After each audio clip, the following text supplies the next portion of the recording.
Bien. Señores Arias, Presente. Asimbaya, Presente. Herrera, Presente. Carrión,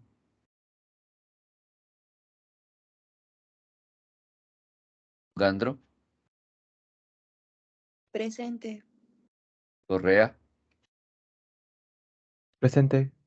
De Castro, Presente, profe. Espinosa, Presente. Fuertes, Presente, Inge. Gamboa,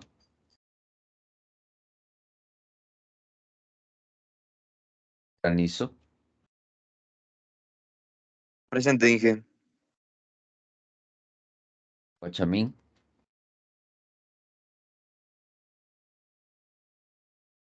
Paña, Presente, Inge. Ingla, Presente.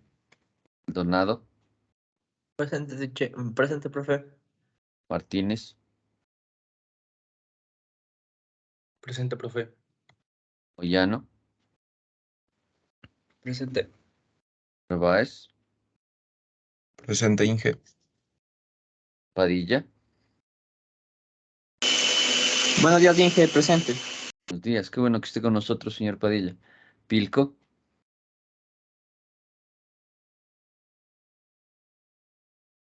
Pistala, Rivera, Presente, profe. Buenos días. buenos días. Sánchez, Presente, Inge, buenos días. Sosa, Presente, Inge. Buenos días.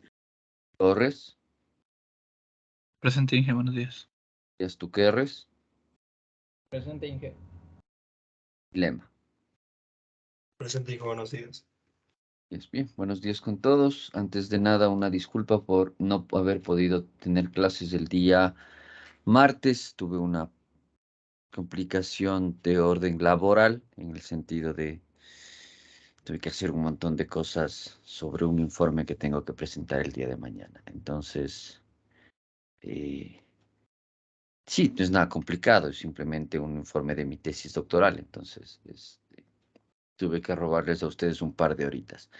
Ahora, la pregunta es, para recuperar esta clase, ¿les parece o están ustedes de acuerdo en si recuperamos este sábado y el siguiente sábado? En lugar de tener una hora, tenemos dos, y con eso recuperamos la clase que perdimos el día martes. Eh, ¿Pueden? ¿No hay ningún inconveniente? ¿Alguien no puede? O sea, en lugar de tener clases de 9 a 10 el día sábado, tendríamos de 9 a 11 este sábado y el siguiente. Y con eso ya recuperaríamos la clase que nos saltamos el día martes. ¿Alguien tiene un inconveniente acerca de eso? Sí, excelente. De cualquier manera, la clase queda grabada, entonces, si por alguna razón no pueden asistir o lo que sea, y la clase va a quedar grabada, ustedes van a poder verla en diferido, etcétera. Pero siempre, como les digo, es preferible que estén en la clase, porque de esa manera podemos resolver inconvenientes, podemos resolver preguntas y todas esas situaciones que para eso mismo es la clase, digamos, es para impartir conocimiento y para que podamos resolver todas sus dudas. Los ejercicios que les había ofrecido practicar el día sábado anterior, los vamos a resolver el día sábado al principio de la clase. Ahora vamos a tratar de adelantar un poco la materia, porque por todas estas circunstancias estamos ligeramente atrasados con el pensum. No, no es crítico, no va a pasar nada, pero lo importante es de tratar de estar igual con sus otros compañeros de la misma materia, de tal manera de que alcancemos todos a adquirir el mismo conocimiento, alcancemos todos a adquirir las mismas características. Bien, entonces, nos corresponde a nosotros en este caso ¿Qué estoy pensando? A capacitores. Seguir hablando de los capacitores, ¿ok? Entonces, lo último que habíamos visto nosotros fue justamente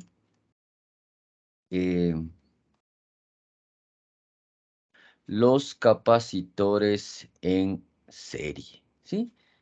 Hasta ahí nos habíamos quedado, ¿cierto? Aquí está usted.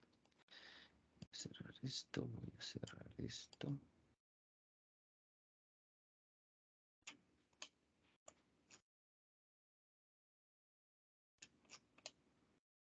Vamos a encontrar las diapositivas. Eso.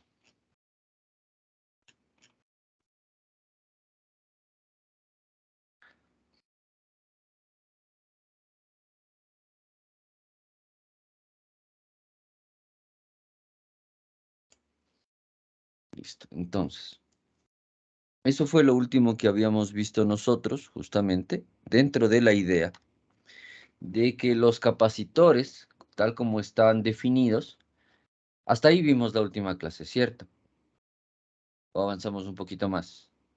No, porque el sábado anterior hicimos ejercicios, sí, tienen toda la razón. Entonces, básicamente lo que habíamos hablado, solo para recapitular un poco, la parte de los capacitores ya la conocemos.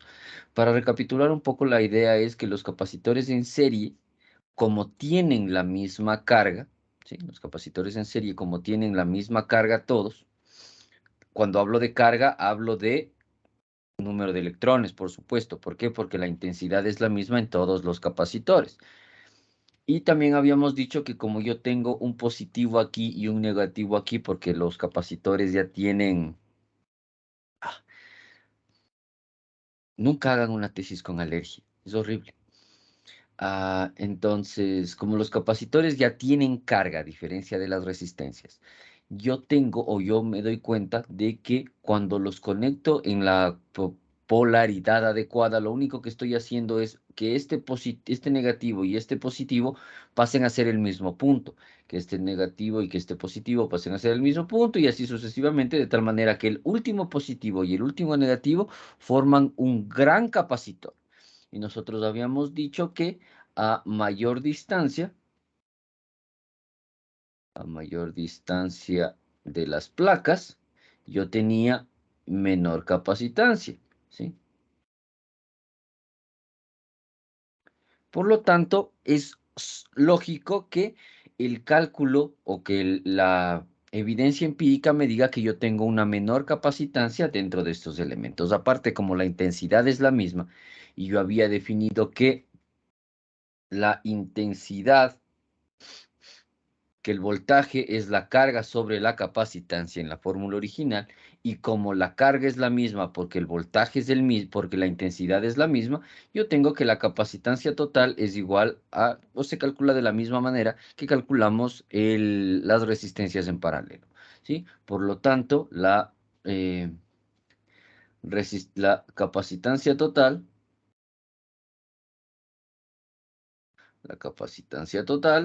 es menor que la más pequeña, ¿sí? De todas las capacitancias del circuito, ¿ok?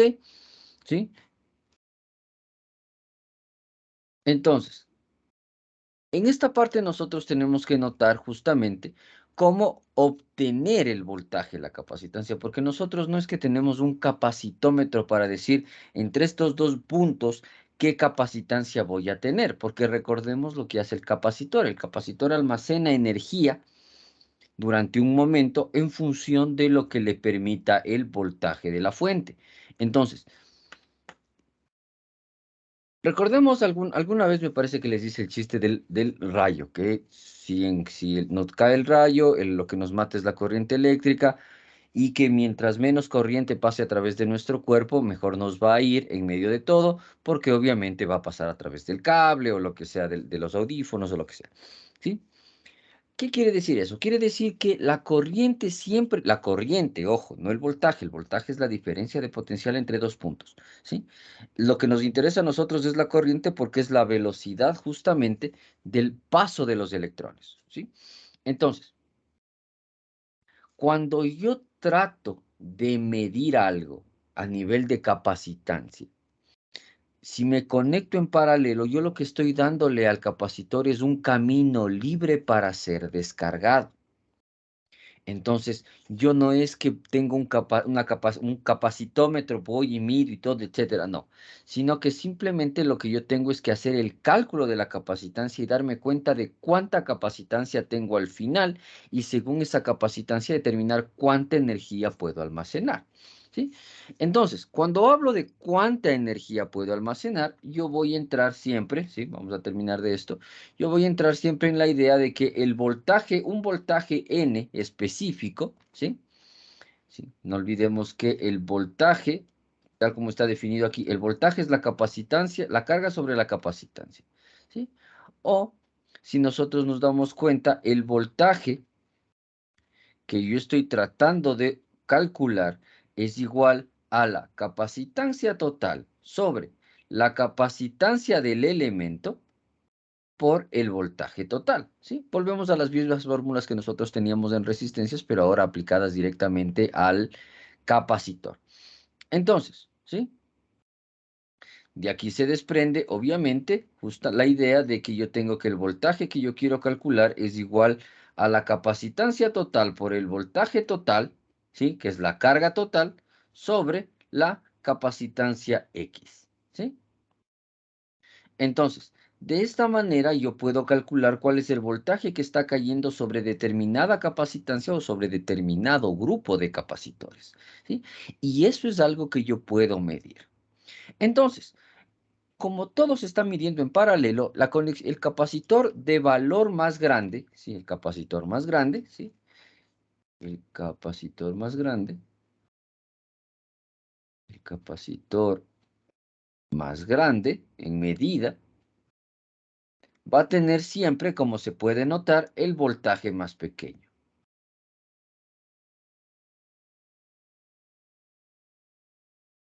¿Sí? Y nosotros ya habíamos visto este cálculo cuando hablábamos de las divisiones de voltaje, ¿sí?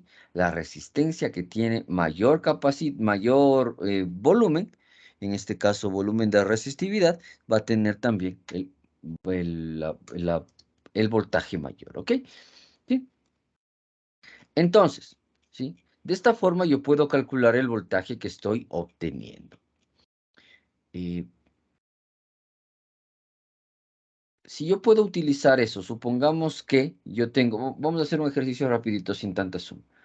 Supongamos que yo tengo un voltaje total de 12 voltios, una capacitancia total de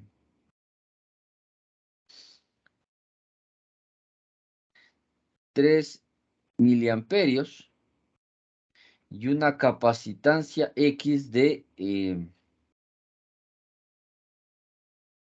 6 miliamperios. Rapidito, señor Torres, ¿cuánto es el voltaje que está cayendo sobre esa capacitancia X?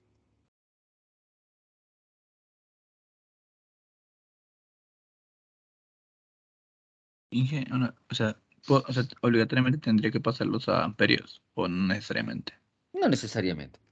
¿Sí? Entonces, Como estamos manejando miliamperios, va a quedar en voltios. Porque como puede darse cuenta, los 6. miliamperios se van a anular. ¿Ok? 6, ¿no es cierto? Sí. ¿Sí? Entonces, el voltaje X va a ser igual a 6 voltios. Lo que quiere decir que los otros 6 voltios de la fuente van a estar divididos entre un conjunto de capacitores, ¿sí? De valor, en este caso para nuestro ejercicio irrelevante. Luego haremos más ejercicios, pero la idea es justamente la forma de aplicar este valor. Ahora, mantengamos las ideas. La carga depende de la forma de la corriente. Por lo tanto, cuando yo tengo capacitores en paralelo, por la segunda ley de Kirchhoff, yo tengo que las intensidades van a separarse. Es decir, yo voy a tener una intensidad total que se va a dividir en el grupo de intensidades adecuadas según la cantidad de nodos que yo tenga en el circuito. Entonces, si la intensidad se divide, la carga se divide, ¿sí? Vamos a anotarlo aquí. Si la intensidad se divide, obviamente, por la segunda ley de Kirchhoff, la segunda ley K. Eso quiere decir que la carga se divide. Y la capacitancia, como nosotros sabemos, está basada en la carga. Por lo tanto, la capacidad, si la intensidad total es igual a la suma de todas las intensidades definidas por el nodo, la carga total va a ser igual a la carga, a la suma de todas las cargas definidas para cada uno de sus elementos. Aplicando la fórmula que habíamos visto, yo me doy cuenta que la capacitancia total en paralelo es la suma directa, no algebraica, porque obviamente todo esto tiene polaridad y tiene que estar conectado adecuadamente, si no se va a cargar al revés y me va a dar energía negativa y eso puede ser un problema, ¿sí? Entonces, es la suma natural de los capacitores como tal. Por lo tanto, yo me puedo dar cuenta que en este caso la capacitancia total es mayor, ¿sí? No tiene sentido anotarlo porque es obvio, ¿sí? La capacitancia total es igual a la suma de todas las capacitancias definidas en el circuito, siempre y cuando este circuito esté en paralelo, ¿ok? A partir de aquí, nosotros podemos tener mallas también sobre capacitores, ¿sí? Que van a seguir las mismas características que nosotros ya conocemos a nivel de cálculo de voltaje y corriente. ¿Por qué? Porque las leyes de Kirchhoff, de voltajes y de corrientes, se aplican en todos los circuitos existentes, ¿sí? Entonces, no es que este circuito tiene solo capacitores, no tiene sentido aplicar. La ley de Kirchhoff se mantiene, porque los voltajes en una malla son cero siempre, o en un punto las corrientes incidentes van a ser iguales a las corrientes que salen, ¿sí? Entonces, hasta aquí hemos visto características, que la capacitancia, que el área de los elementos, que la distancia, que el dieléctrico, que el cálculo, etc. ¿Cuál es la diferencia que pone tener un capacitor dentro de mi circuito? ¿Ok? La diferencia la pone cómo interactúa el circuito con el capacitor, a diferencia de tener solamente una resistencia. Y esto se debe a las características propias del capacitor. Entonces, es decir, la carga y la descarga, ¿sí? Algo que me olvidé de mencionarles, ¿sí? Es que primero, algo que tenemos que tener en cuenta es que el capacitor, aunque actúe como, no es una batería, ¿sí?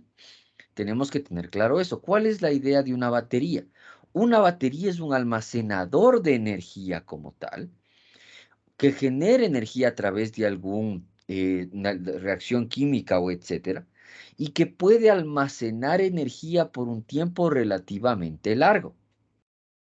El capacitor en ese sentido no es una batería, porque el almacenamiento de energía es, aunque puede almacenarlo por un tiempito, la descarga de la energía es muy rápida, primero. Y segundo, cuando yo tengo una batería, yo tengo un concepto, justamente lo vemos todos los días nosotros en nuestros dispositivos electrónicos, el concepto de medio lleno. Es decir, mi batería está al 50%, está al 60%, etcétera, etcétera, que es básicamente cuántos electrones tiene para distribuir en función de su capacidad, método de fabricación, etcétera, etcétera, ¿sí? Nosotros no podemos aplicar ese mismo concepto al capacitor, ¿sí? Porque el capacitor o la carga del capacitor, la cantidad de energía almacenada en el capacitor, no tiene un límite más allá del voltaje de ruptura. Entonces, supongamos que un capacitor tiene 70 voltios de voltaje de ruptura. Eso quiere decir que si yo le pongo la fuente 35 voltios, ¿el capacitor está medio lleno? La respuesta es no. No olvidemos, el capacitor se carga hasta alcanzar el voltaje de la fuente, ¿sí? Entonces, si el voltaje de ruptura es de 70, yo le pongo solo 35, no quiere decir que el capacitor esté medio lleno. No existe un concepto de capacitor medio lleno. El capacitor se ha cargado con la carga de la fuente, que en este caso es 35. Entonces, ¿qué significa ese 70? 70 es el límite físico según el cual daño el capacitor. Quiere decir que le puedo poner una fuente de 70 y se va a cargar con 70 y va a estar lleno. Y puedo poner una fuente de 35 y va a cargarse con 35 y va a estar igual de lleno. ¿Ok? Ese 70 me sirve para saber que si le pongo 71 se rompe. Entonces, con eso, con eso lo que tenemos que darnos cuenta nosotros es que el capacitor no está ahí para que cuando la fuente se dañe, que el circuito siga teniendo energía. No. La entrega de energía del capacitor tiene otras funciones. No las de servirme de un UPC. ¿Ok? Entonces, no perdamos de vista eso. O sea, cuando yo tengo, por ejemplo, lo que tengo en la diapositiva, aquí un descargado, porque tengo el switch y le cargo y comienza a cargar, si se llena del voltaje de la fuente, no es que como no es el voltaje de ruptura, el voltaje de la fuente, el capacitor está medio cargado, no. El capacitor está cargado con el voltaje de la fuente, es la energía que se le ofrece, porque el capacitor no es una batería. Entonces, con eso claro, nosotros tenemos que darnos cuenta justamente que cómo funciona. Entonces, el momento en el que yo cierro el circuito, comienzan a fluir los electrones. ¿Cómo fluyen los electrones? Los electrones fluyen siempre del negativo al positivo, es decir, el negativo los genera, el positivo los absorbe. ¿Sí? ¿Por qué el positivo los absorbe? Porque los electrones son negativos y obviamente van a tender a ir hacia el punto positivo del circuito. Entonces, no olvidemos, yo aquí tenía los mismos electrones en todo momento en el capacitor, y como tenía los mismos electrones, el momento en el que comienzo a inyectar de electrones, o más bien comienzo a inyectar movimiento a esos electrones. Porque recordemos, no es que cuando yo abro el circuito los electrones comienzan a caerse fuera del circuito como si fuera cascada y por eso deja de haber energía. No, los electrones dejan de moverse. Cuando cierro el circuito, los electrones pueden volver a moverse. Entonces, los electrones se están moviendo, yo comienzo a llenar de electrones del un lado, que ya estaba lleno de electrones. Estos electrones tienen que salir del otro lado, por lo tanto comienza a llenarse de protones y tengo la carga. ¿Sí? Entonces, en este sentido, no olvidemos también que obviamente la intensidad de la corriente se mueve en función de la carga, es decir, esto se mueve así, ¿sí? Entonces, para la idea del capacitor a nosotros nos sirve pensar en cómo se mueven los electrones, ¿sí? Entonces, en este sentido, como podemos darnos cuenta, ¿sí? El capacitor se llena hasta un punto. ¿Cuál es el punto? Cuando el voltaje de la fuente es igual al voltaje de la capacitancia. Pero ahí pasa algo que nosotros todavía no hemos visto y que es muy importante. El momento en el que el capacitor se carga, se rompe el circuito. ¿Por qué se rompe el circuito? No es que se abre. El momento en el que el capacitor está completamente cargado, ya no hay más electrones que puedan salir de la placa A. Y como no hay más electrones que puedan salir de la placa A, los electrones dejan de moverse. ¿Sí? El momento en el que los electrones dejan de moverse, el circuito como que se abre. Pero no es que se abrió per se, es decir, no es que abrí el interruptor, es que la corriente dejó de moverse porque ya no tiene que más mover, porque aquí está completamente cargado de protones. ¿Sí? Entonces, o más bien dicho, el capacitor cargado con la placa positiva llena de protones bloquea la corriente constante. Para nuestro caso, que nosotros no vamos a trabajar con corriente alterna, bloquea la corriente. ¿Sí? Entonces, ¿sí?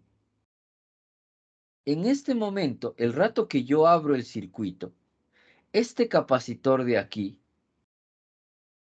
retiene la carga. ¿Sí? ¿Por qué retiene la carga? El capacitor retiene la carga porque no tiene camino de descarga. ¿Sí? no tiene a dónde ir.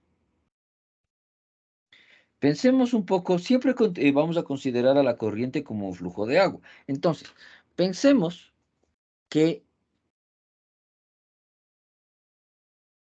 la corriente, una corriente de agua fluye y llega a un punto en el que hay un tanque.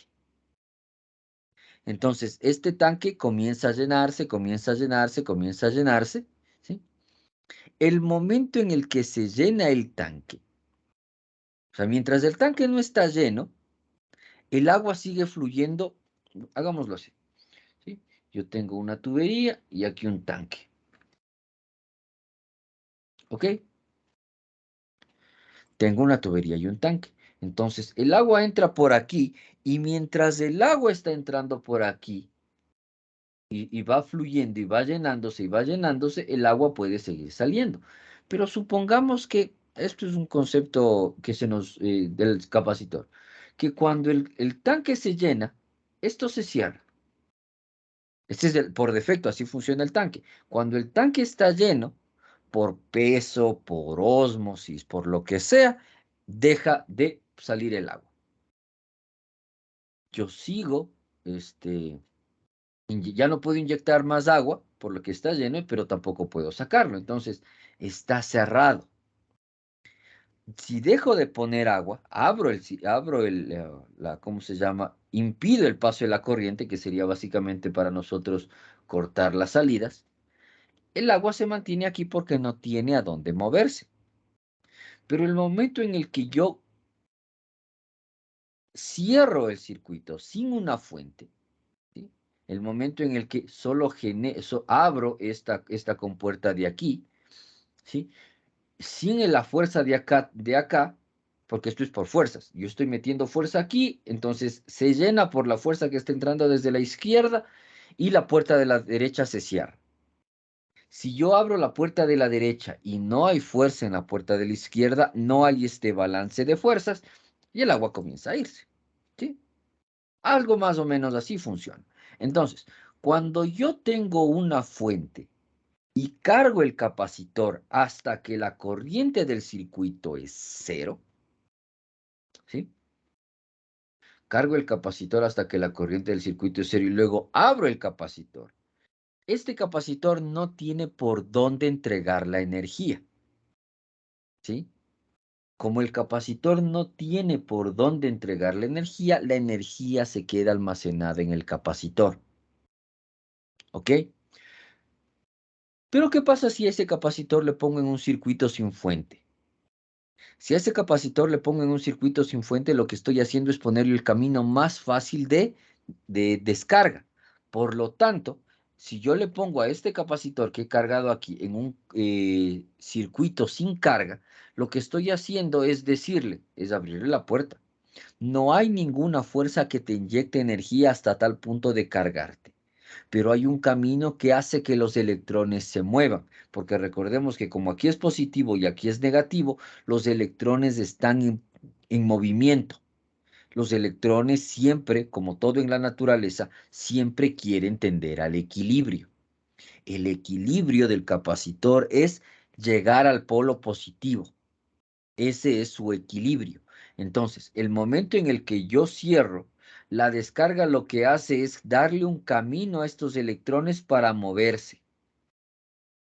¿Qué es ese movimiento? Que los protones que están aquí empujan a los electrones para que se muevan. Hasta que los protones que están aquí son superados por los electrones. Las dos placas vuelven a estar llenas de electrones y el circuito se ha descargado, ¿sí? Estos son los dos conceptos de carga y descarga. Básicamente lo que hago cuando cierro el interruptor es generar un camino el más sencillo posible que permite el movimiento de los electrones y que este movimiento incluye justamente la salida de los electrones hasta que ambas cargas en las placas son negativas, ¿sí? Entonces, básicamente, el capacitor va a entregar su voltaje cuando no hay una fuente conectada El capacitor va a abrir el circuito cuando esté completamente cargado, ¿sí? Ante esto nosotros tenemos que darnos cuenta de una cosa que es muy importante, ¿sí? ¿Cuál es esta cosa muy importante? Que nosotros tenemos que notar que el dieléctrico como tal lo que hace es permitirme que las placas no se peguen, ¿ok? Como impido que las placas se peguen, no hay una descarga directa de la energía almacenada entre las dos placas, y al mantenerlas así, hago que se almacene la energía en el dieléctrico, pero no hay corriente a través del dieléctrico, porque el dieléctrico es aislante, ¿sí? Entonces, hay corriente de una placa a otra solo a través de un circuito externo, como el que estamos viendo aquí, ¿sí? Entonces, nosotros decimos, o yo digo para un ejemplo mucho más didáctico, que el dieléctrico viene a ser como una cárcel para la energía. Pero en realidad lo que está sucediendo es que el dieléctrico impide que haga una descarga directa porque impide que se peguen las dos placas. Y además el dieléctrico es completamente aislante. No hay paso de energía, ¿sí? No es un cable. Entonces, en todo momento que yo estoy cargando el circuito, esto siempre va a estar vacío para todo fin práctico, ¿sí? Eso siempre va a ser un circuito abierto. Porque por eso es que cuando se llena el capacitor, se rompe el circuito. No es que se abre, se rompe. Deja de pasar energía. ¿Por qué? Porque toda la energía quedó concentrada entre las dos placas. ¿Ok? Entonces, con esa idea, nosotros podemos ver justamente cómo medir la corriente de carga y descarga de un capacitor. ¿Sí? Entonces, para hacer esto siempre voy a basarme en la resistencia. Si yo tengo una fuente, una resistencia, como podemos ver, todo está conectado en la misma polaridad. Yo tengo una intensidad en serie y un voltímetro en paralelo, ¿sí? La corriente salta a un máximo en el instante en el que se cierra el interruptor y luego disminuye. ¿Por qué? Porque mientras más energía va pasando por aquí, el medidor va a ir reduciendo la cantidad de voltaje, ¿sí? El voltaje, en cambio, es cero en el capacitor y va a ir aumentando hasta que hasta que el circuito se cierra. Cuando el circuito se cierra, cuando la carga del capacitor sea igual que el voltaje de la fuente, ¿sí? Luego, luego, ¿sí? Cuando la carga entonces está presente en el capacitor, se incrementa conforme se carga, la intensidad se disminuye conforme se carga, ¿sí? Entonces, ¿hasta cuándo? Hasta que está completamente cargado. En ese momento la corriente es cero, el voltaje es igual al voltaje de la fuente. Por lo tanto, yo puedo tener un funcionamiento de circuito abierto. Cuando la fuente se quita, yo tengo un circuito abierto, pero si cierro el circuito sin fuente, lo que yo me doy cuenta es que en esta medida yo tengo un voltaje que va a ir disminuyendo. Este voltaje que va a ir disminuyendo va a aumentar, ¿sí?, la cantidad de corriente que fluye a través de esta resistencia. ¿Cómo? Yo cierro este circuito aquí en este punto, el voltaje es máximo y la corriente es máxima. El voltaje va a ir disminuyendo hasta que la descarga del capacitor se ha completado. Y mientras va disminuyendo, la energía que pasa por la resistencia también va a ir disminuyendo hasta que se vuelve cero. ¿Por qué? Porque ya no queda nada que le impulse energía. ¿Ok? De esta manera, entonces, yo puedo medir la carga del capacitor y la descarga del capacitor con elementos físicos. ¿Sí? Básicamente, ¿sí?, algo que tenemos que notar es que un capacitor es un circuito abierto si hay voltaje constante ¿sí? Y un capacitor aparece como un corto si hay un cambio de voltaje. ¿Por qué aparece como un corto si hay un cambio de voltaje? Porque el capacitor como tal es un almacenador de energía, pero si yo le pongo más energía de la que estaba diseñado, va a cargarse más. Y como va a cargarse más, ¿sí? Va a haber una disrupción de electrones entre los que ya están puestos ahí, por lo tanto va a actuar como un cortocircuito, ¿sí? Esto es algo que nosotros tenemos que tener siempre en cuenta. Es decir, si yo tengo un capacitor y tengo una fuente de 10 y le pongo esta fuente de 10 hasta que deje de fluir corriente y luego esta fuente de 10 le pongo de nuevo a 20, ese movimiento ese cambio de energía abrupto va a hacer que el movimiento de energía vuelva a surgir. ¿Por qué? Porque el capacitor tiene 10 y tiene que volver a cargarse hasta que la intensidad sea cero. Pero como yo cambié abruptamente el voltaje de 10 a 20, esa cantidad de energía que le estoy influyendo al circuito, ¿sí? Choca un poco con la energía que ya está almacenada en el capacitor y por eso es que actúa como un corto, ¿sí? Hasta ahora nosotros hemos hablado rápidamente acerca de los capacitores como elementos ideales, es decir, que solo proveen el almacenamiento de energía por un periodo de tiempo. Pero realmente los capacitores reales tienen un pequeño problema, que es fruto obviamente del material, que presentan una ligera resistencia, ¿sí? Y esta ligera resistencia puede ser la resistencia debido al conductor, la resistencia de una fuente de Thevenin, ¿sí? Ustedes ya consultaron que era la teoría, el teorema de Thevenin, o simplemente un resistor que está al lado del capacitor, de donde se deduce que nosotros siempre al capacitor tenemos que relacionarle con una resistencia, ¿sí? Entonces, como yo voy a tener una resistencia, mi definición de carga y descarga siempre va a estar mucho más cercana a este circuito que estamos viendo en la diapositiva, que tengo una resistencia de medición y un capacitor de medición, ¿sí? Por lo tanto, un circuito RC, ¿sí? Un circuito RC,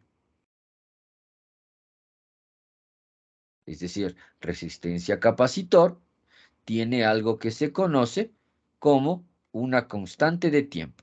Y esta constante de tiempo es el producto de la resistencia por la capacitancia, ¿sí?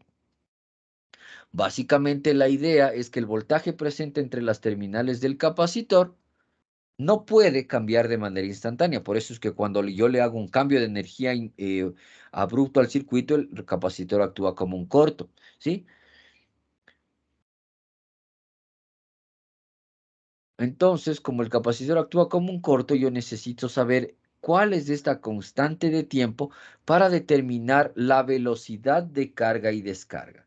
Y tau, sí, en este caso tau, es igual a la resistencia por la capacitancia. Y como es la resistencia por la capacitancia, ¿sí?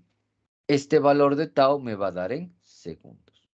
¿Por qué me va a dar en segundos la resistencia por la capacitancia? No olvidemos, la intensidad es igual a la carga sobre el tiempo, ¿sí? Entonces, ¿la capacitancia qué es? Vamos a el ejemplo anterior. La capacitancia es...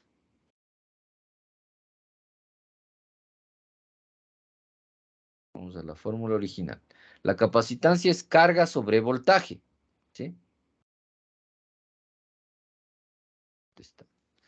La capacitancia es igual a carga sobre voltaje, ¿sí?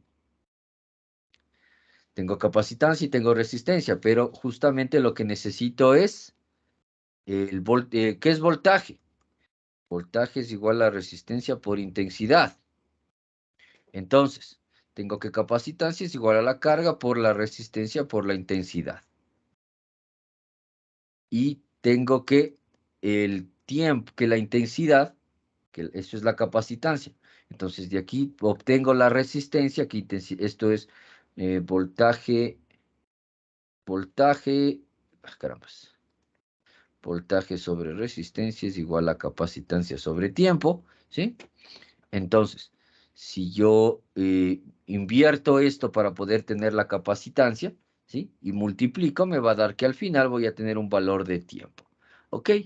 Básicamente lo que digo es que como yo estoy calculando la velocidad, el tiempo de carga del capacitor aumenta cuando la corriente de carga se reduce.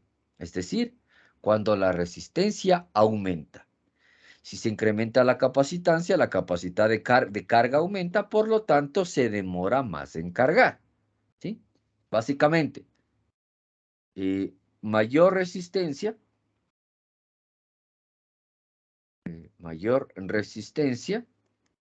más tiempo.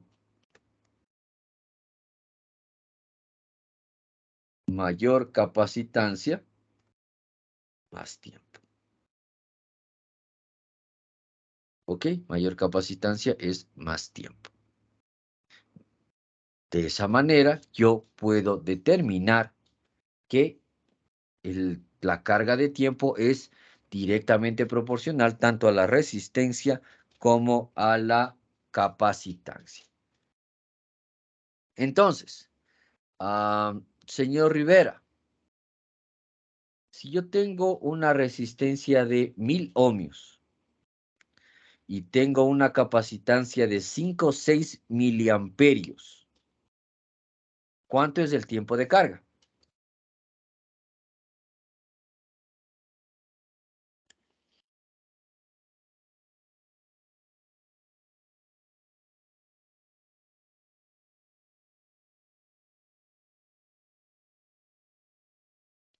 Señor Rivera.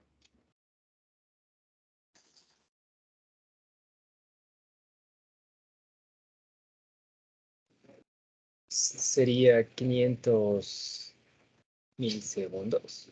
¿Por qué me pregunta si tiene una calculadora en el computador? Son 1000 ohmios, es un kilo ohmio, y 5 o 6 miliamperios. Una medida cualquiera, de hecho, es un ejercicio completamente teórico.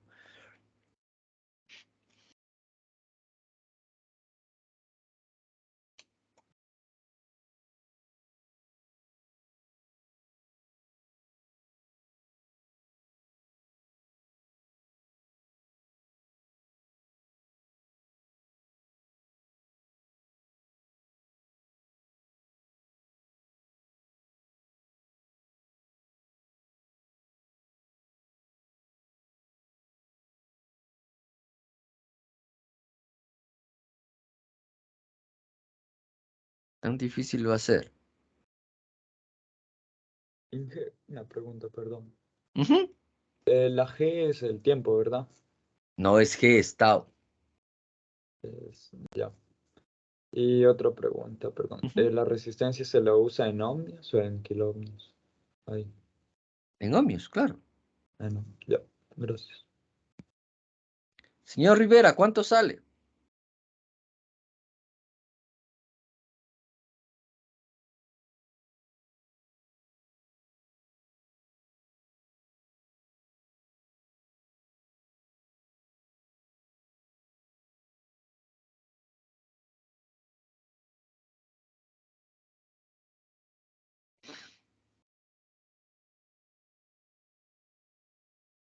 Señor Rivera, ¿cuánto es 1000 por 5 por 0 por .0056?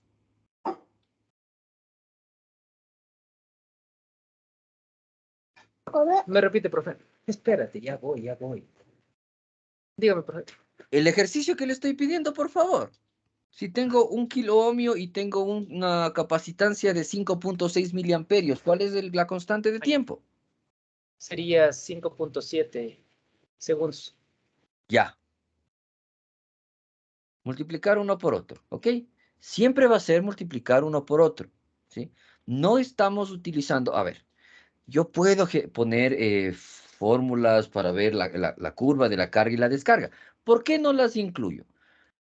Porque primero son fórmulas que se utilizan un poco más para corriente alterna y segundo, son curvas de carga que a nosotros, a nivel de los circuitos que vamos a implementar, que no son circuitos electrónicos que vamos a prender LEDs ni tal, sino enfocados a hacer el funcionar manejo de memoria, Esos circuitos de esas fórmulas son completamente transparentes para nosotros. A nosotros nos interesa cómo funciona el circuito desde una perspectiva mucho más aritmética que algebraica, ¿sí? Entonces, para nosotros es suficiente saber con que un determinado capacitor va a funcionar o se va a demorar determinada cantidad de segundos en cargarse y la misma cantidad de segundos en descargarse. Luego tengo una curva de carga, sí, va a depender del valor de la constante que yo pongo durante la integración de la corriente, porque la corriente es velocidad, bla, bla, bla, bla. Son cosas que no nos interesan demasiado, ¿ok? Entonces, no nos compliquemos durante los cálculos. La capacidad de carga y descarga del circuito está dada por la resistencia y por la resistencia por la capacitancia, ¿sí? Preguntas sobre los conceptos que hemos visto de capacitancia.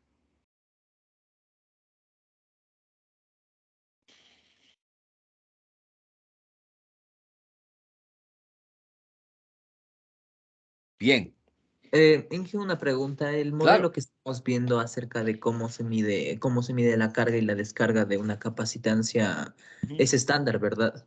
¿O tiene diferentes modelos? ¿A qué se refiere usted con estándar?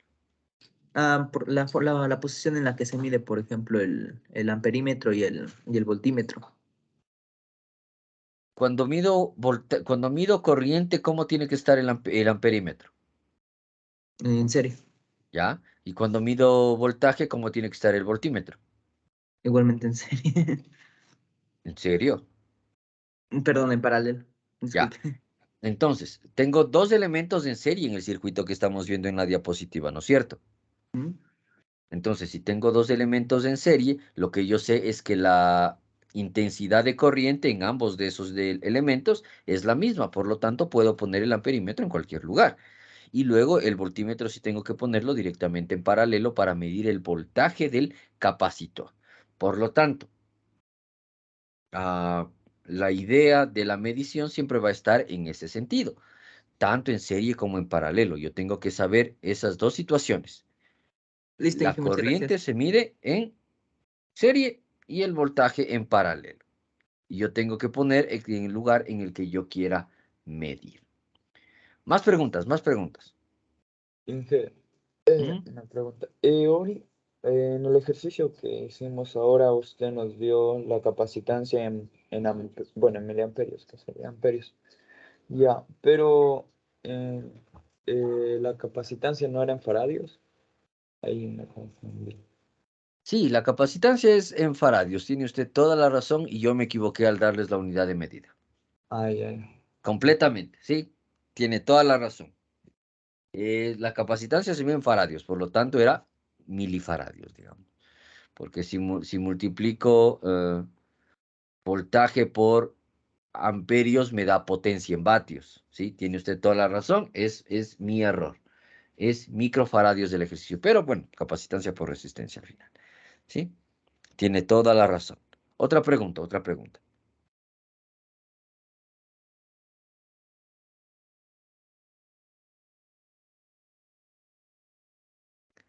Bien, estos son los conceptos que nosotros tenemos sobre capacitancia, pero el capacitor no es el único elemento que nosotros tenemos que almacena energía en un circuito, porque la energía puede almacenarse de dos formas, ¿sí? Y esto lo demostró James Clerk Maxwell hace 250 años. ¿Por qué? Porque la electricidad genera magnetismo y calor, y el magnetismo genera electricidad y obviamente calor. Entonces, hasta ahora hemos visto un elemento que me permite almacenar durante un periodo corto de tiempo energía eléctrica en forma de energía eléctrica. Es decir, yo induzco energía eléctrica, almaceno energía eléctrica. ¿Sí? Es bastante sencillo, bastante directo. Pero hay otro tipo de elemento que me permite a mí almacenar energía, ya no tanto por la cantidad de voltaje que le pongo a la al circuito, sino por la cantidad de carga magnética que le induzco. Ya eso es a lo que yo llamo inductancia, ¿sí? La inductancia, en este caso, ¿dónde se fue mi elemento? Es la capacidad de inducir un voltaje a consecuencia de un cambio de corriente. Es decir, básicamente la inductancia vendría a funcionar como funcionan las centrales hidroeléctricas. ¿Qué es una central hidroeléctrica al final? Una central hidroeléctrica es una bobina gigante que se mueve gracias al cambio de energía potencial de una corriente de agua, ¿no es cierto? Entonces tengo una represa, esta represa se abre, el agua cae a las turbinas giran por el movimiento del agua, este movimiento genera energía eléctrica, ¿ok? Entonces, como este movimiento genera energía eléctrica, ¿sí?, se produce por el movimiento de la bobina y la bobina se produce por el cambio de velocidad que yo le estoy poniendo a la corriente de agua. Siempre vamos a relacionar el agua con la corriente eléctrica porque se mueve bastante igual, aunque sean cosas completamente diferentes, ¿sí? En la inductancia es similar. Yo induzco un cambio de corriente y ese cambio de corriente hace que el elemento induzca un voltaje, ¿sí? Es decir, me genere una cantidad de energía de movimiento de electrones, voltaje, fruto de un cambio abrupto de corriente. Este voltaje es opuesto al cambio de corriente, ¿sí? Ya vamos a hacer ejercicios o a ver la teoría de cómo es esta idea. El voltaje que fluye es opuesto al cambio de corriente inducida. Por lo tanto, el voltaje inducido es igual a la inductancia en L por la derivada de la corriente en función del tiempo. Por la derivada de la corriente en función del tiempo. Básicamente, la inductancia es la medida de la capacidad de una bobina, ¿sí? Siempre la inductancia, cuando hable de inductancia voy a hablar de bobinas. Ya vamos a ver qué es una bobina, ¿sí? Para establecer un voltaje inducido, es decir, para generar un voltaje a consecuencia de un cambio de corriente. Entonces, el voltaje inducido es igual a la capacitancia por la consecuencia del cambio de corriente. No olvidemos entonces que yo tengo también la generación de energía. Y la energía es un medio de la capacidad de inductancia por la intensidad al cuadrado. ¿Qué es esta L? Una medida de inductancia que se mide en henrys. Y el henry es la cantidad de inductancia producida cuando la corriente que fluye cambia a razón de 1 amperio por segundo mientras induce 1 vatio. Entonces, esto que tengo aquí viene a funcionar como la aceleración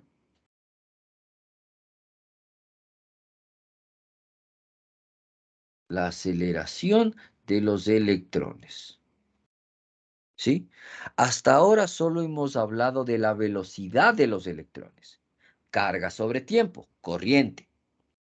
El momento en el que hablamos del voltaje inducido a través de un cambio de corriente, lo que estoy haciendo es, ¿sí?, básicamente, carga sobre segundo sobre segundo. Esto es carga sobre segundo al cuadrado. Es aceleración. ¿Sí? Todas las magnitudes físicas, al menos a nivel macroscópico, el que nos interesa, son equivalentes. Y entonces, ¿qué es lo que a mí me genera el voltaje dentro de una bobina? Me lo genera la aceleración de los electrones, es decir, el cambio de velocidad en el tiempo. ¿Ok? Entonces nosotros podemos verlo así. La resistencia está dada, o el valor de la resistencia está dada por la carga sobre el tiempo, con qué velocidad se mueven los electrones. Para hablar de la inductancia yo ya tengo que pensar con qué aceleración se mueven los electrones. Por lo tanto, ¿sí?, nosotros aquí ya incluimos valores de medida en nuestros ejercicios que van a ser de intensidad sobre tiempo. Por ejemplo, si yo como sé, por ejemplo, yo tengo un Henry y tengo también que la razón de la aceleración es de 2 amperios por segundo. ¿Ok? Entonces, 2 amperios por segundo viene a ser la aceleración de los electrones, es decir, la derivada de la intensidad sobre el tiempo. Como ya me dan el valor, entonces lo que hago es multiplicar, por lo tanto el voltaje inducido es 1 Henry por 2 amperios por segundo, lo que es igual a 2 voltios. ¿Sí? La idea entonces justamente es que yo conozca para mi inductor cómo varía la intensidad de corriente en el tiempo. ¿Sí? Y también eso me sirve a mí para determinar cuál es la carga de energía, ¿sí? De ese inductor. Pero hasta ahora hemos hablado del inductor y no sé qué es un inductor. Un inductor es un dispositivo capaz de generar una caída de voltaje fruto de la aceleración de la corriente.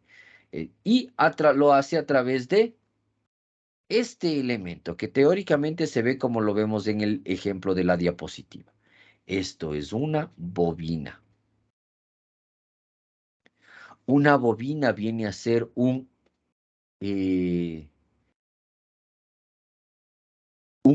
cable enrollado sobre sí mismo que permita la inducción de voltaje y de magnetismo. ¿Qué quiere decir?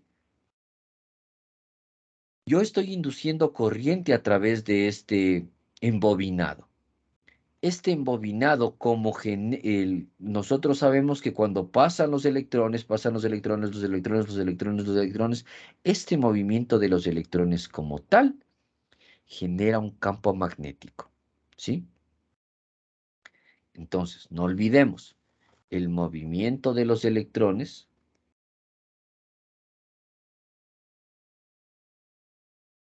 genera un campo magnético. Siempre. ¿Sí? Siempre va a generar un campo magnético. Cuando tenemos cables normales, cables que no están enrollados sobre sí mismos, este campo magnético es mínimo y suele disiparse, ¿sí? Por eso es que los cables de red que ustedes tienen en sus casas, que los hemos visto en el laboratorio, etcétera, se llaman cables trenzados, porque la trenza lo que hace es anular los campos magnéticos de tal manera que no haya inducciones y que la información pueda transmitirse de manera adecuada, ¿sí? Pero todo movimiento de electrones genera electricidad y también genera un campo magnético. El inductor lo que hace es aprovechar esa característica para utilizar ese campo magnético. Entonces, cuando yo tengo cable normal, que es así, cable recto, digamos, ¿sí? El campo magnético se disipa. No hay problema, ¿sí? No se induce en otro lugar. Pero cuando yo tengo espiras o cuando yo tengo un espiral y paso energía a través de esa espiral, estoy aprovechando el movimiento de esos electrones para generar ¿cómo podríamos llamarlo? Para generar un camino magnético, ¿sí? Supongamos que el campo magnético, en este caso, en el cable recto, se va hacia arriba, ¿sí? Cuando yo tengo, como está aquí, cuando yo tengo muchas espiras, lo que estoy haciendo es que estas espiras que se están generando, ¿sí? Siempre van a empujar el campo magnético hacia arriba, ¿sí? Siempre van a empujar el campo magnético hacia arriba. Pero resulta que el empuje de este campo magnético hacia arriba se induce con el otro campo magnético o con la otra línea magnética y eso hace que comience a girar. ¿Sí? Básicamente, ¿qué es lo que estoy diciendo? Yo tengo electrones aquí en todo momento. Dije electrones. Estos electrones se están moviendo y estos electrones generan un campo magnético. Como les digo, siempre lo van a hacer. Pero como yo tengo un campo magnético generado por la primera espira, otro campo magnético generado por la segunda y por la tercera y por la cuarta y por la quinta y por la sexta y etcétera, ¿sí? Estos campos magnéticos, en lugar de dispersarse, se van a inducir entre ellos. Esta inducción entre los campos magnéticos va a generar un movimiento del campo magnético tal como lo vemos en la diapositiva, ¿sí? Entonces, ¿cómo? Porque se mueven de manera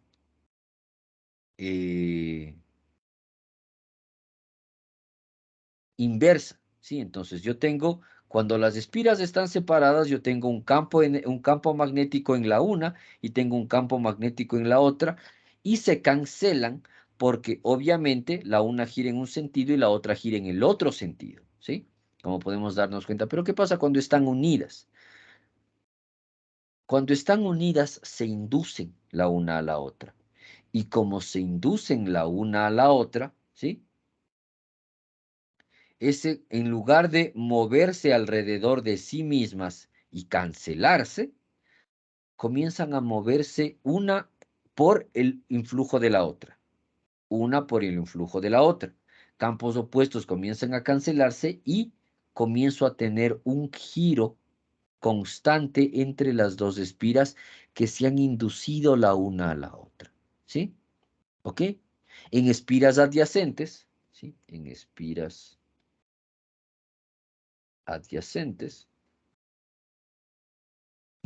adyacentes, yo tengo direcciones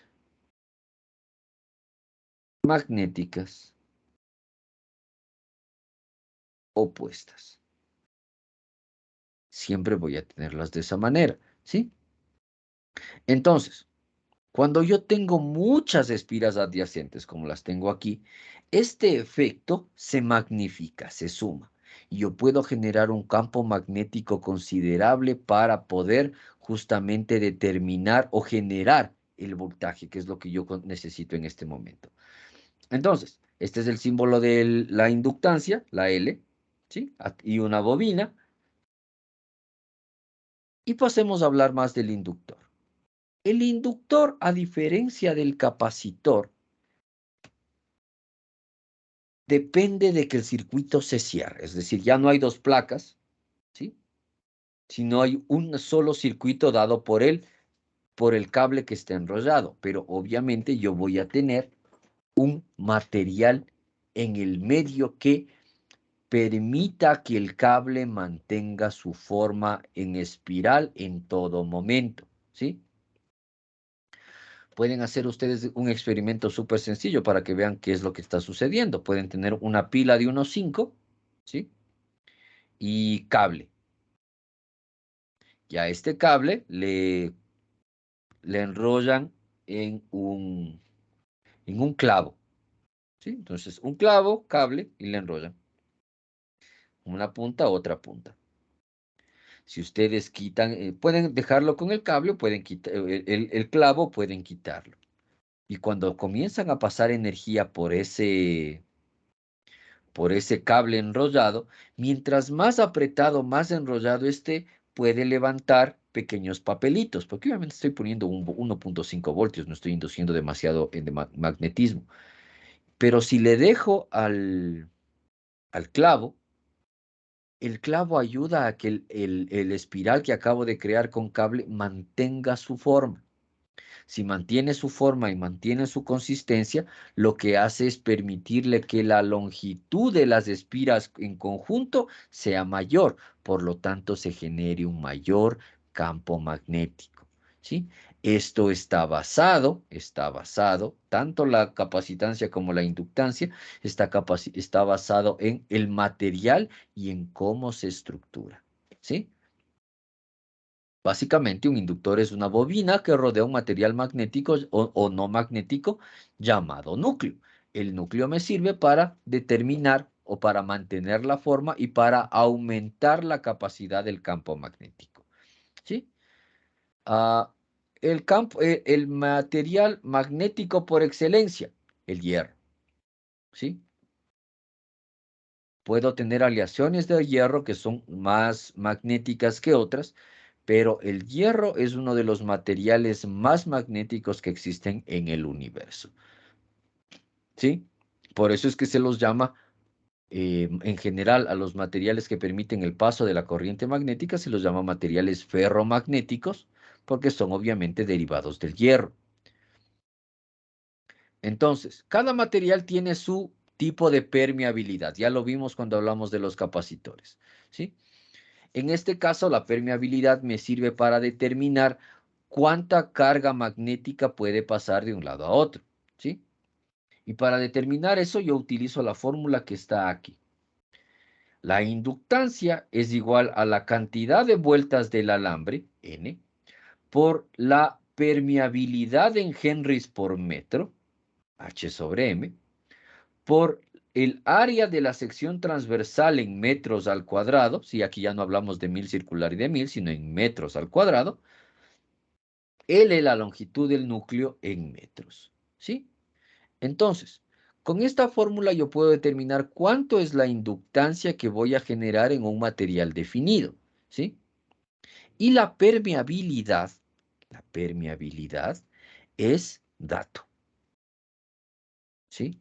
Por ejemplo, tal como está aquí, yo podría decir que la longitud L es igual a 1,5 centímetros, que necesito una sección transversal, y esta sección transversal yo digo que tengo un diámetro de 0,5 centímetros, que N es igual a 350, ¿sí? Y que mi permisividad es igual a 0,25 por 10 a la menos 3 henries por metro, ¿sí? Entonces, ¿qué tengo que hacer? Tengo que hacer un par de cálculos.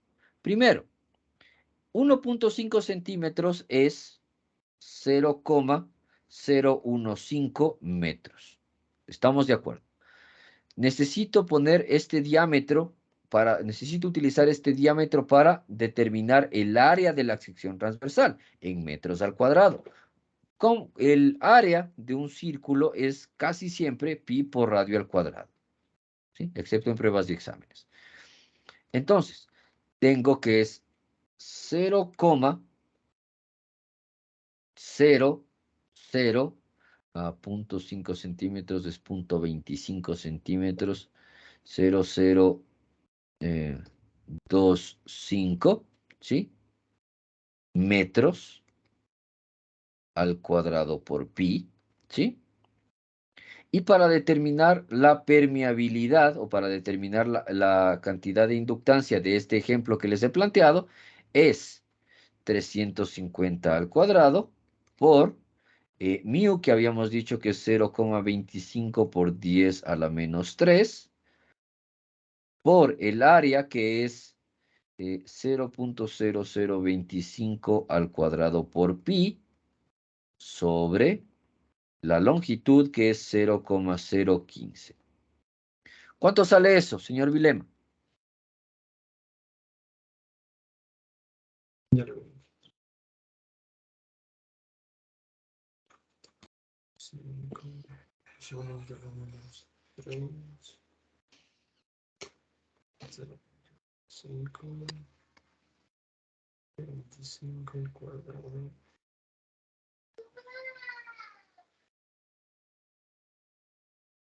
Por pi.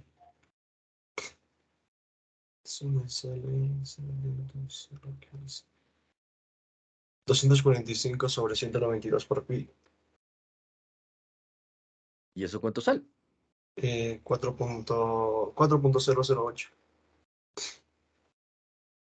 4,008. Sí. ¿Qué unidad?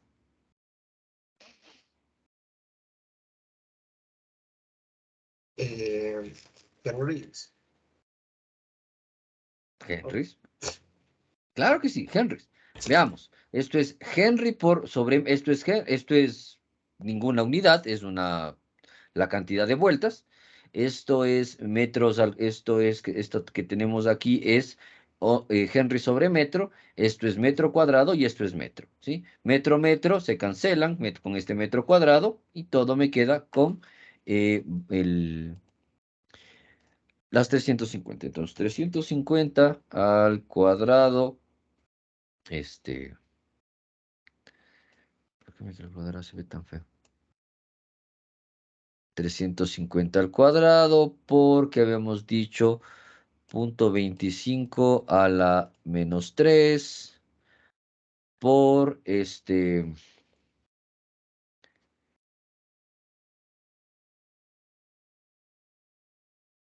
3.14, que es pi, por eh,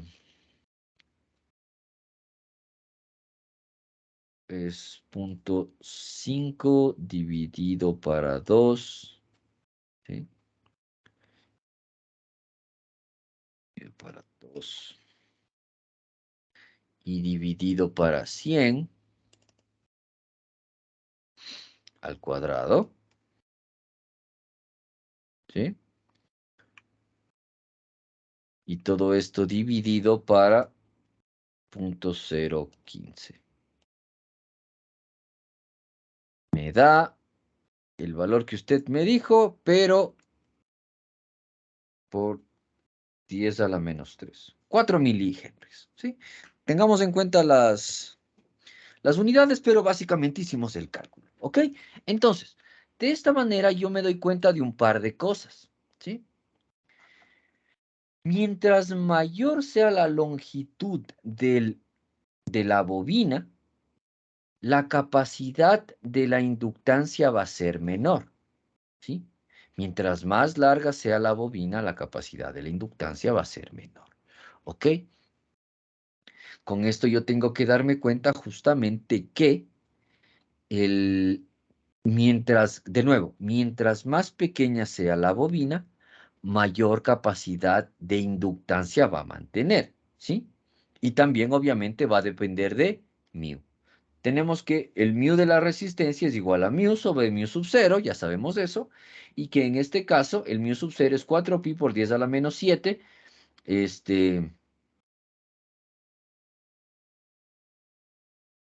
valor de energía sobre la corriente por el tiempo por metro, ¿ok? Es lo que nosotros nos damos cuenta que es un poco, ¿sí? El valor del mu como tal. Listo, ¿sí? Espérenme un minuto, por favor.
Continuemos.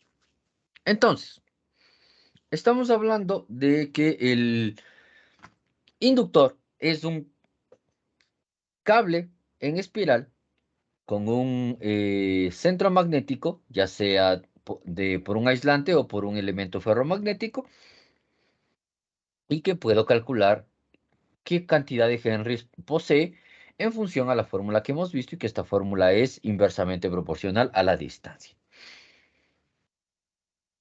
Pero a diferencia del capacitor, que yo puedo tomarlo en determinadas formas a través de un modo ideal, es decir, que solo es capacitancia y que no hay ninguna resistencia en el material por sí mismo, en el inductor yo no puedo hacer eso. En el inductor yo tengo que considerar las características físicas del material para poder determinar cuánto voltaje puedo generar a través de la inducción magnética. Y eso me quiere decir que yo tengo que pensar en dos cosas. La primera, el alambre como tal genera una resistencia. Es obvio, porque el embobinado es de cable. Y el cable, digamos, el embobinado es de un cable de cobre. Y nosotros ya calculamos cuál es la resistencia de un cable de cobre. ¿Sí? Entonces, por el defecto propio, por defecto del material, no defecto de daño, por default, digamos. Por default, el inductor tiene una resistencia integrada, que es la resistencia del cable. Entonces, en este caso, el alambre tiene una resistencia distribuida a lo largo de todo el circuito. ¿Sí? Si volvemos acá, todo este embobinado que vemos que viene desde aquí y sale desde acá, tiene una resistencia intrínseca. ¿Sí? Una resistencia intrínseca que es medible a diferencia de la capacitancia que nosotros consideramos que las dos placas se almacena la energía, etcétera, pero y que luego decimos no, si tiene una resistencia porque no olvidemos los dos puntas de cable, son de cable, etcétera. ¿Sí? Aquí es directo la comunicación. Entonces, ¿sí? Yo tengo que justamente tengo una resistencia en función del material que estoy utilizando. Pero además, yo tengo una capacitancia. ¿Por qué tengo una capacitancia inducida? Porque en este momento, ¿sí? Aquí, este giro de la bobina, digamos, es un giro independiente del otro giro de la bobina. Y como sí, están pegados, pero están pegados aquí. Pero nosotros no olvidemos que en este punto, este elemento que yo tengo aquí y este elemento que yo tengo aquí son dos partes de un mismo cable que están separados por un dieléctrico. Este dieléctrico es el aire, ¿sí? Y ustedes me van a decir, no, no hay separación porque están tan pegados que no pase el aire por ahí, no hay separación. Realmente sí la hay, ¿sí? Porque como están embobinados y nosotros no olvidemos que yo podía medir esto en nanómetros, están tan pegados, ¿sí? Pero no llegan a ser un solo material, de tal manera que sí hay la capacidad de generación de capacitancia entre entre el un espiral y el otro del embobinado, ¿sí? Entonces, cada inductor es al mismo tiempo un circuito inductor resistencia y un circuito inductor capacitor. Pero de nuevo, el capacitor también tiene su propia resistencia. Por lo tanto, nosotros tenemos que al inductor podemos presentarlo como un circuito de este tipo, ¿sí? O como un circuito de este tipo donde yo tengo una capacitancia equivalente para cada inductor, ¿sí? La capacitancia es en paralelo, la resistencia va a estar en serie porque obviamente la resistencia es intrínseca al material y la capacitancia es intrínseca a la forma que tiene el material. ¿Ok? ¿Sí?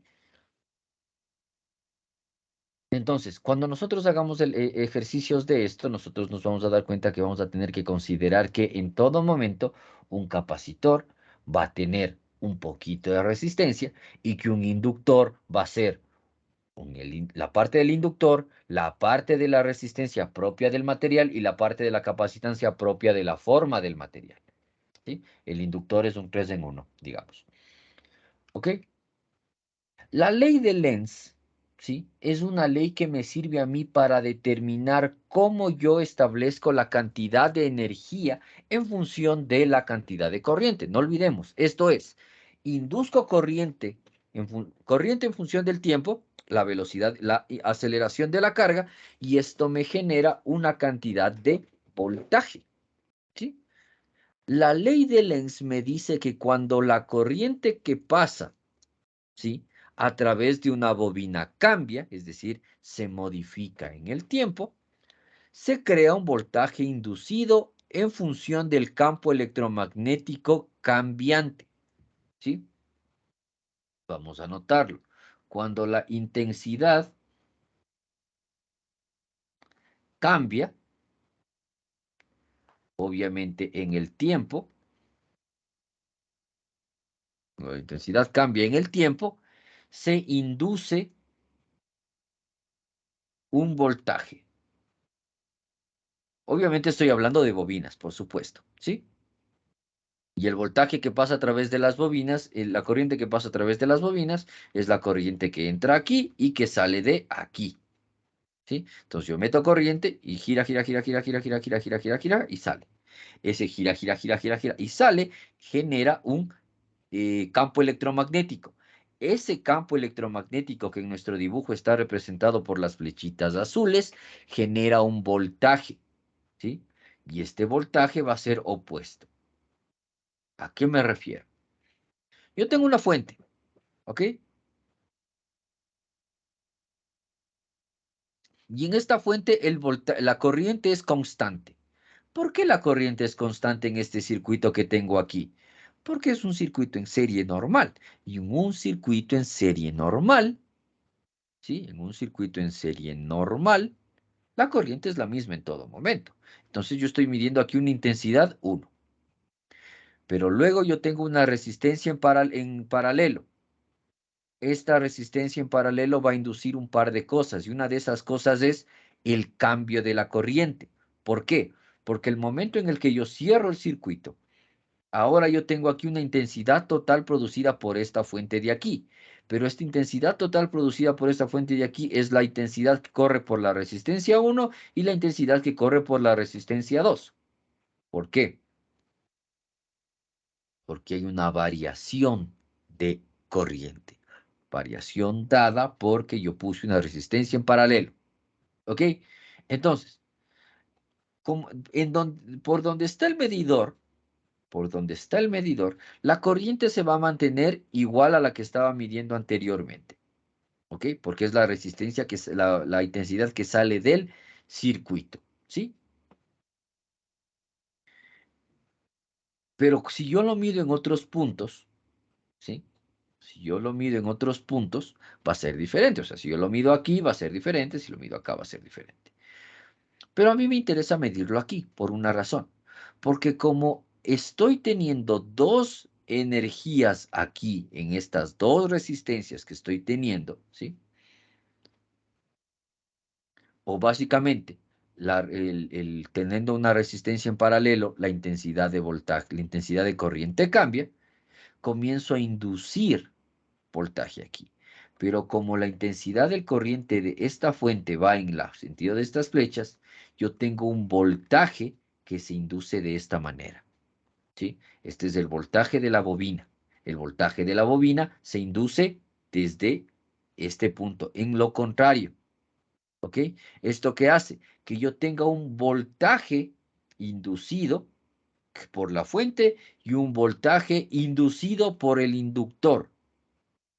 Esto hace que las corrientes se incrementen, ¿sí?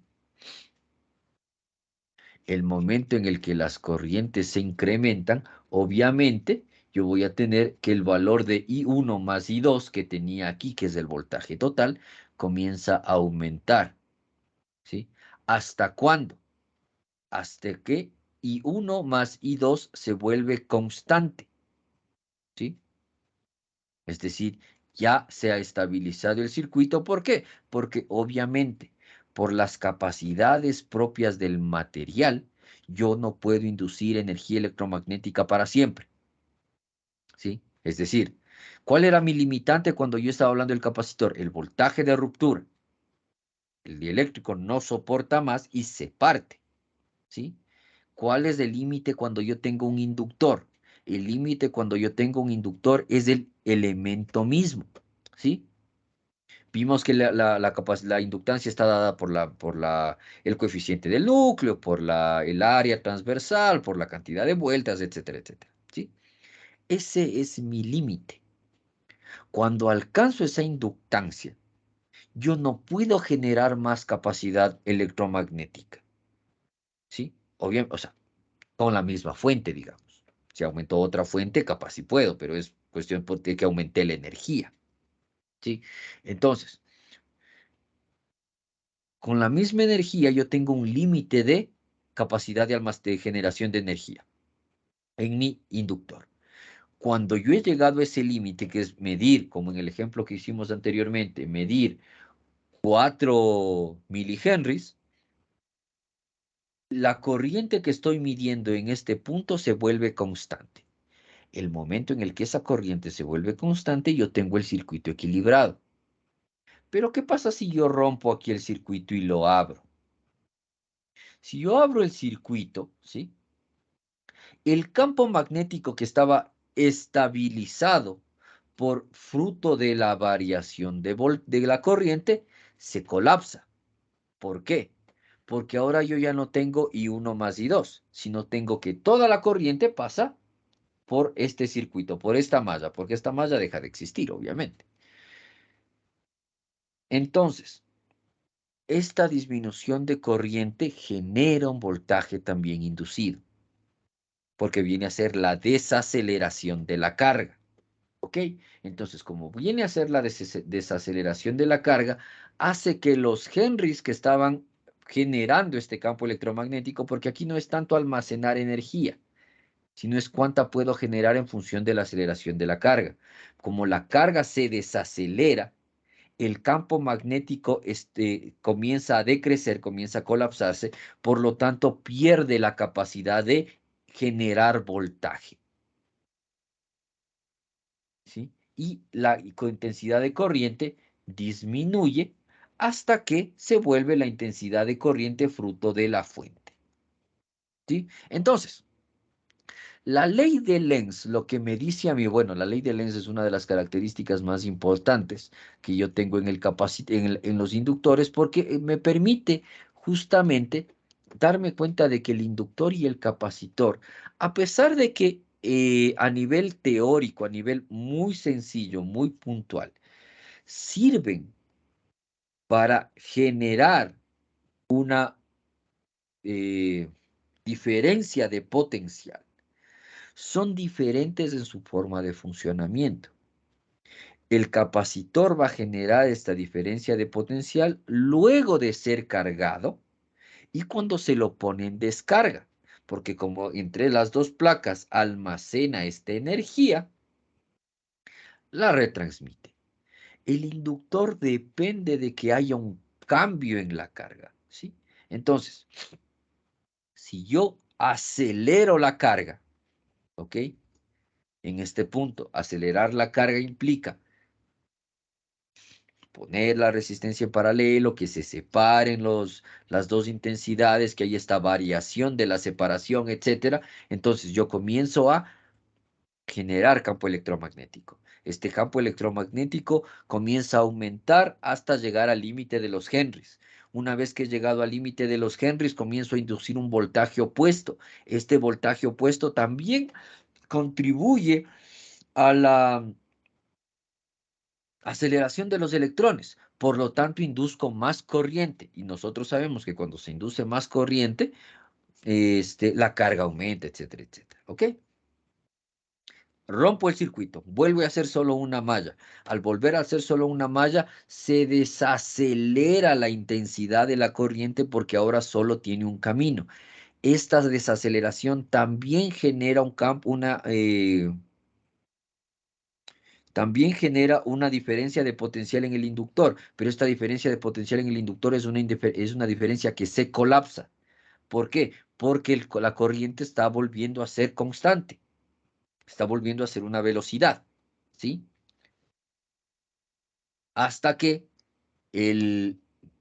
lo que nosotros podemos llamar la descarga del inductor es que la intensidad de la corriente se ha vuelto estable y como ya no hay variación de la carga en el tiempo, ¿sí? Ya no hay variación de la corriente en el tiempo, ya no tiene forma de generar diferencia de potencial. Entonces, el capacitor se carga porque hay una fuente y esta fuente almacena energía. El inductor no se carga, el inductor genera. Y el inductor genera porque yo estoy moviendo o modificando la corriente en el circuito. Mientras siga modificando la corriente en el circuito, el inductor va a generar una diferencia de potencial. El momento en el que yo dejo de variar la corriente, este inductor va a dejar de generar esa diferencia de potencial y se va a volver una resistencia cualquiera. ¿Por qué? Porque está hecha de cable. Y como está hecha de cable y no estoy pasando una diferencia de corriente, es una resistencia. Si yo paso una diferencia de corriente por ahí, ya comienzo a generar campo magnético que genera una diferencia de potencial. ¿Sí? ¿Está claro cuáles son las diferencias entre la forma de generación, entre comillas, de energía, tanto del capacitor como del inductor? ¿Sí estamos claros en ese sentido? Bien, preguntas adicionales sobre lo que hemos visto el día de hoy, la teoría de inductores, capacitores. O sea, Inge, Ujú. un inductor lo que hace es que cuando existe el cambio de corrientes, va a variar se va a aumentar la intensidad, ¿no? O Claro. sea, porque O va a sea, porque botar un, pero ¿por qué se aumenta la intensidad? Porque yo porque va a estoy aumentar induciendo, esta inducción, o sea, este cambio de corriente en el tiempo, induce más voltaje que también influye en el circuito. Pensemos en un vehículo, ¿sí? Pensemos en el Dodge Charger 73 de Toretto. Me sirve este ejemplo porque tiene el carburador fuera y entra aire, ¿sí?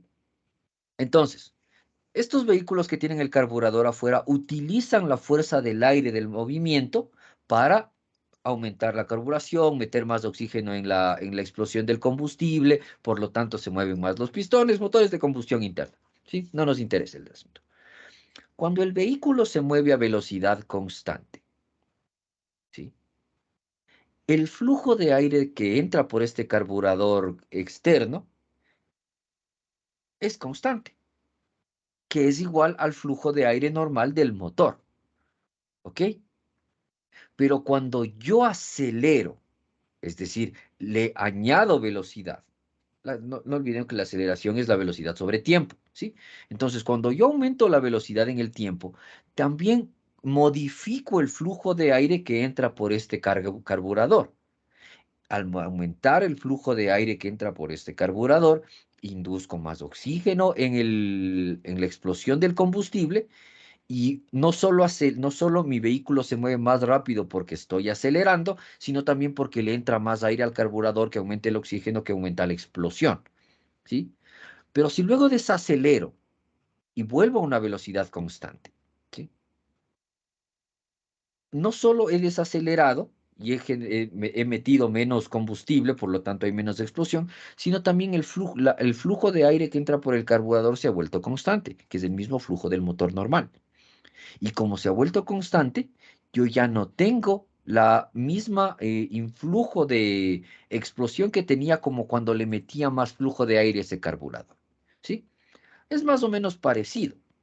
El inductor hace más o menos lo mismo porque depende de la velocidad de la carga. Si yo aumento la velocidad de la carga, lo que estoy en una tasa definida, la aceleración de la carga en este caso, el amperaje sobre el tiempo, induzco un voltaje, fruto del campo electromagnético que se está generando en la bobina. Este campo electromagnético me genera una diferencia de potencial que me genera también una corriente adicional. Esta corriente adicional hace que haya más energía en el circuito. Pero el momento en el que yo desacelero la carga, es decir, vuelvo a la carga constante, ya no hay este campo electromagnético, esta diferencia de potencial generada por este campo electromagnético.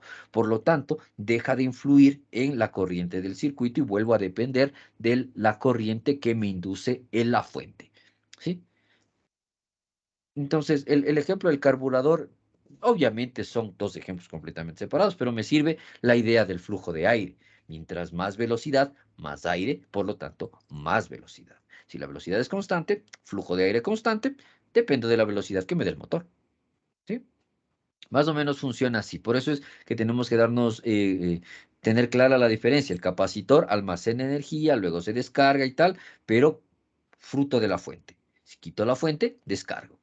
En el inductor, yo dependo ya no del voltaje de la fuente, sino de cómo hago variar la corriente en el tiempo. ¿Ok? Pero siempre tiene que haber una corriente porque si no, no hay inducción en ningún sentido. ¿Sí? Más preguntas, más preguntas.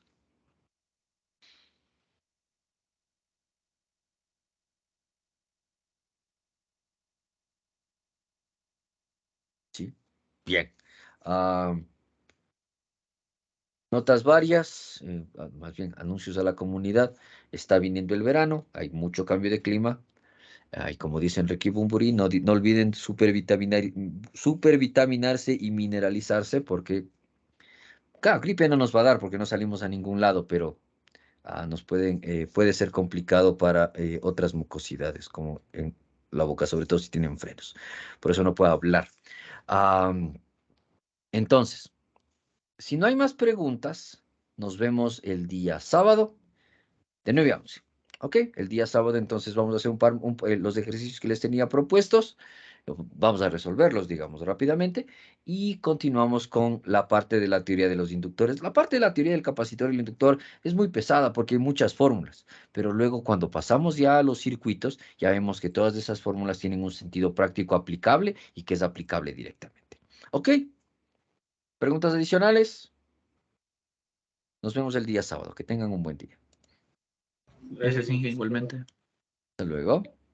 Hasta luego, Inge.